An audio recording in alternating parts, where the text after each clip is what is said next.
Hi there, so this is Ian McTavish from Team 4152, and what we're doing is a quick tutorial in Onshape and just learning some basics. So I've already logged into Onshape, I've created my document, and you'll notice that with the name of the document, I'm using what would be my student number and then the name. And this is just our intro, so we're calling it student number intro. So here I am, I'm in Part Studio One.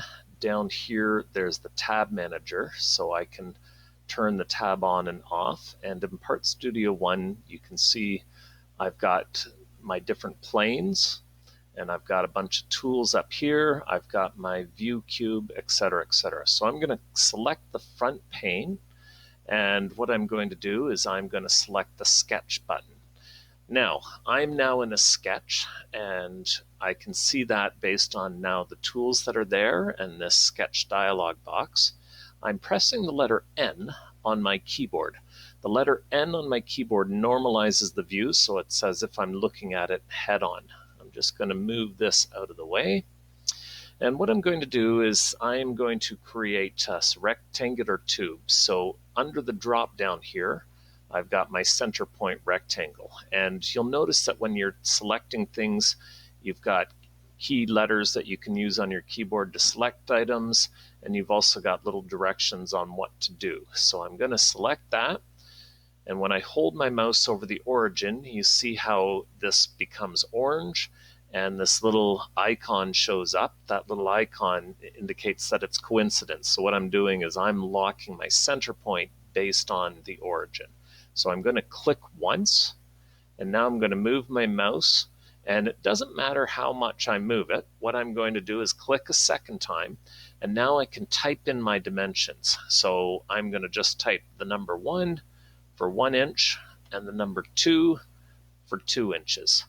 And just a word of caution, under the document menu, you have your workspace units. So you want to make sure if you're planning to be in inches, make sure you're in inches. If you want to be in millimeters, always make sure that you're dealing with the units that you plan to work in. So here's my 1 by 2 inch tubing, and the tubing that I somehow closed the sketch. You see, if I double click the sketch, there I am, I'm in the sketch. And this is really important. If I select the green check mark, that closes the sketch. I'm back to my regular menu. If I want to make a change, I have to double click to open it up again. Really important. I don't want a whole bunch of extra sketches. I want to be very methodical with my sketches. If I click my red X, that will close my sketch, but it will also get rid of any changes that I've made, which is not something I want. Okay, so I'm in the sketch now, and my square tubing I know is a little bit, I know the wall thickness, so what I'm going to do is I'm going to use the offset, and when I do the offset, I can just click the sides, and that gives me an arrow, so it's going inside. That's great, that's what I want. And I can click on the outside and now just pick my dimensions. So I'm dealing with tubing that is 0.125 inches thick. So that offset allows me to create an offset line. Now, a couple things that I just want to point out. These lines are black. That indicates that they're fully constrained. I know where they are. They're centered on the origin. I know my dimensions, 1 inch by 2 inch, etc., etc. So my sketch is done, and I'm just going to rename it tubing sketch. It's really important to use names so that you don't have sketch 1, sketch 2, sketch 3, and it's hard to figure out what is what. So here's my tubing. This is my extrude button. And what I can do is I can just click inside that tubing, and now I can set it up. So I'm going to create a new part. I have some different options, so it's really important to take some time to learn what these options are. But basically, I'm going to create tubing, and what I want to do is tubing that's 1.5 feet long. So I'm just going to go 1.5 times 12 because there's 12 inches in a foot. Click my check mark, and I should see my tubing. If I right click and rotate, you can see there's my tubing. And I'm just going to go back in here, and I forgot to rename it. Here I am telling you to do it. And click the green check mark.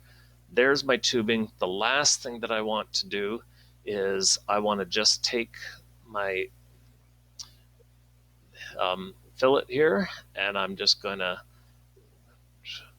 click the sides of my square tubing, and I want, so my radius is 0.125 inches, and what it's doing is it's just curving over the ends here. And if I'm going to do that, I should also do it, and remember 0.0125.